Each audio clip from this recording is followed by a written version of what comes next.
You're watching E.T.N. Entertainment-related new, entertainment-related discussion. Share and subscribe. Hey guys, welcome to Entertainment Talk Nation. This is Rob. This video, we're finally getting back into Final Fantasy Brave Exvius. I know there's a couple of people here who have gathered to the channel based on some of my prior videos, and I know it's been a long time, and I know some of you have been requesting more Brave Exvius videos, and I know I've been promising them, and I haven't come through. And one of the reasons that it's been an issue is because, obviously, some of you guys know I work full-time. I do other content on my channel. And one of the other things, too, is because I've always been in the mentality that every time a banner comes out, I should review the banner, much the same like other content creators. And I decided I'm not necessarily going to do that. We're going to go through the banner. We're going to go through all the news and updates. But I'm not going to go into any detail of the new characters and the new 7 stars and their move and skill set, because there's a lot of content creators that already do that. And since I try to make my videos geared for newer players and mid-level players that are maybe not at the end game yet, I pretty much want to get to the meat and potatoes as to whether or not a banner is worth pulling, what kind of approach you might take, and maybe which 7 stars are worth upgrading if you have these certain characters. And I think that's the best approach, because you don't have to deal with another person breaking down all these moves of characters you may or may not have. There are so many content creators doing that, so I just kind of want to get to the rapid of everything, and it does make it a little bit better for me, because it'll give me the opportunity going forward, maybe not this video, but going forward, to make the videos a little bit more direct and a little bit more streamlined, and that way you guys can just kind of get right to the point as to whether or not these banners are worth pulling on. So we're going to jump right to the banner coming up tomorrow. Or maybe today, depending on when I get this up. This might be up either Thursday night or Friday night. These are the 7 stars. And, okay, just bear with me here while I find the featured summon banner. So here we are. So, oftentimes, I'm not going to talk about a unit that's a 4-star base going to 5-star. And I'm not going to talk about the 3-star going to 5-star. Or, excuse me, the 4-star going to 6-star. I'm going to kind of focus on the highlight of the banner. In this case, this week, it is Citra. Now, here is the thing about Citra.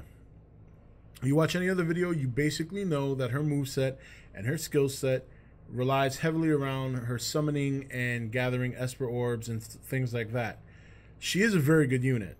She is, but I would not pull on this banner unless you are in dire need of a summoner. And I can tell you right now, there is some importance to having a summoner, depending on what kind of trial or what kind of raid you're doing. When you want to do a finishing move, often the chain cap is having Bahamut summoned within the chain of whatever characters you're using to make the chain go further and do more damage. So when you have a summoner in there, like let's say an Ico or Pure Summoner Rydia or a Garnet, they enhance that damage when you summon it, because they have traits in their, in their kit that allow them to do more damage with the particular Esper, as opposed to someone who you can still use the chain cap, but they're not going to increase the damage of the Esper. So my advice is, if you have a Garnet, if you have an Ico, if you have a Pure Summoner Rydia, or even if you have a Yuna, not necessary. Definitely not necessary to pull her. Now, she is a very good unit. The step-up banner for her is very, very good. Oh, excuse me. Let me pull that back up. Yeah, the step-up banner is great value. It really is. So I would say, here's how I would approach this. If you want to go for her, but, maybe you don't have too much lapis. Maybe you don't even have the 11,000. Maybe you have like 8,000. You don't want to invest the money.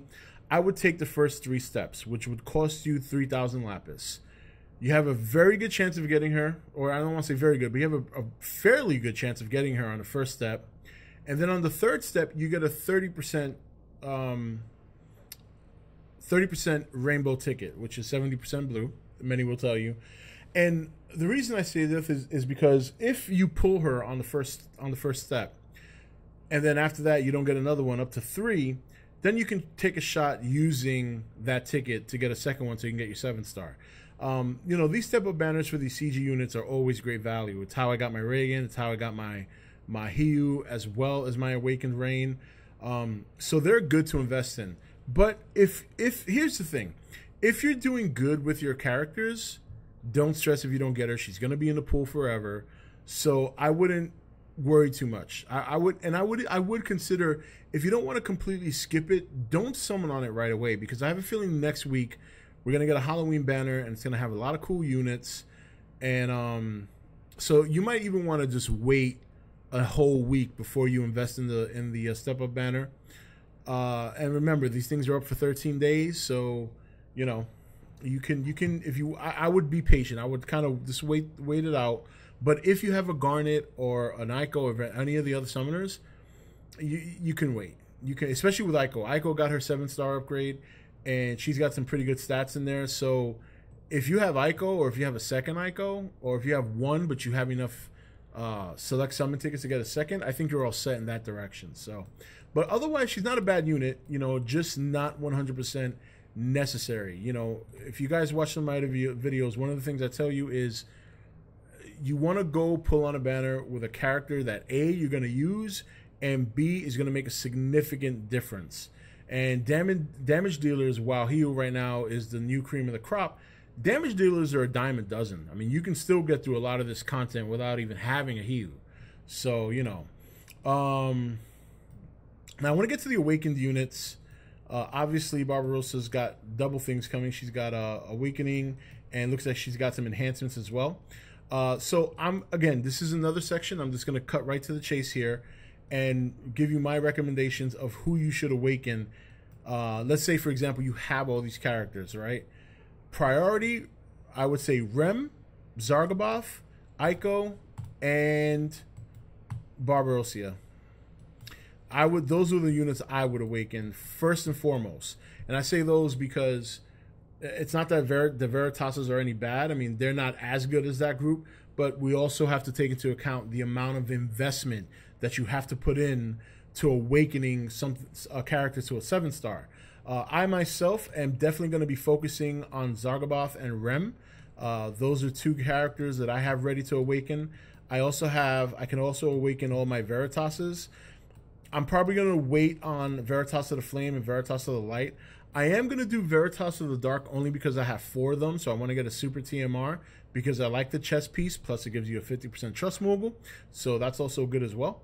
And then Eileen, I only have 1, but, you know, I don't know if... I'm not going to look for another one. The thing that I have to consider here is I have 1 Ico, so the question is, do I want to use my unit select ticket to get another one? And I'm not sure if I want to do that yet, so... I'm hoping one day I get another one dropped on me, because I really do want to awaken her. She's a fantastic character, and some of her upgrades are really, really good. It's really making me think. So, but yeah, so that's the cut to the chase, because like I said, there's other content creators you guys can check out that'll give you a breakdown of these guys' moves. Or if you don't want to do that, just go to the Final Fantasy Brave Exvius wiki. All their movesets and all their skills are there. It's been updated to their 7-star form. But my opinion, Zargaboth, Rem, Barbarossa, and if you got 2 Icos, because that'll pretty much make having or feeling like you have to pull for Citra null and void. And even if you feel like you have to pull her still, don't do it. Or if nothing else, at least wait to see what's coming next week. So that's basically my rapid fire in that respect. We also got arena improvements, which I'm looking forward to this, because I've heard that when they did this over in Japan, it was really good, a much better system. So they don't really get into the specifics of what kind of rewards you're going to get, but it starts next week after maintenance, so I'm looking forward to that. So, you know, guys, just, you know, always remember some of the things I've said in my other videos, and I'll always repeat this every week now, since I'm going to take this rapid-fire approach to looking at these banners. My cat's going nuts over here. I don't know if you guys can hear him. But anyway, what you want to do, the strategy is always to don't jump the gun.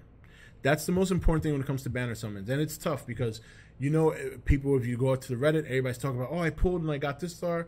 If you watch some of these content creators on Twitch, you know, they're going nuts pulling all these guys. But if you're a free-to-play player, or if you want to minimize the amount of money you spend, always remember that these banners are up for 2 weeks. You have 13 days to use your daily pull, the one that costs 250 lapis, to get a chance to get one. Okay, and that can really help, especially now in the 7-star meta where you essentially need 2 of these 5-star to 7-star characters to make it a 7-star. So now it's a little bit tougher to get what you really want, but also do not feel pressured to get 7-star characters. A lot of the content that's in the game right now, especially if you're a new player, can be done with your 4 stars, your 5 stars, and your 6 stars. I would say it's probably not until the first quarter of next year, maybe into mid next year, that it's going to get to a point where you're absolutely going to need 7 stars to do some of the late game content. But and there's maybe 1 or 2 raids right now that I would say can be done without 7 stars, but it makes it a lot tougher. There are some trials and raids that almost require you to have an evasive tank. So, that's something you might want to consider if you have certain characters. A good pieces to look for is, and I'll show you real quick before I end this video, if you're looking to get an evasive tank so you can do some of the tougher content without a 7-star tank like Wilhelm, items you want to look for is, I'm going to pull this character up, her name I think is Shine, and she has a Trust Master called, here she is right here, Quick Assault.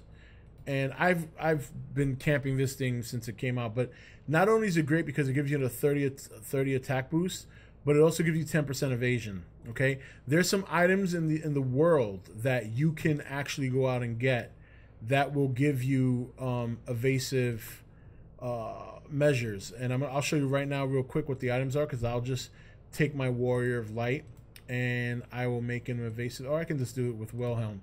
So, for example, like I have this shield here, right? So if I want to make him an evade tank, there's a couple of shields, or at least one that I know of off the top of my head, that will, this sword right here, Defender, he can't equip it, but this sword right here, Defender, gives you 5% evade. There's a dagger, I believe, that also gives you 5% evade, and I think it's Wing Edges, Tornadoes, Ally, and Speed Plus. So Speed Plus, chance of evading physical attacks. So that's another weapon that can give you evade. The shield that can give you evade is called, I think it's the Demon Shield, and it has the effect called, here it is, Crisis Evasion.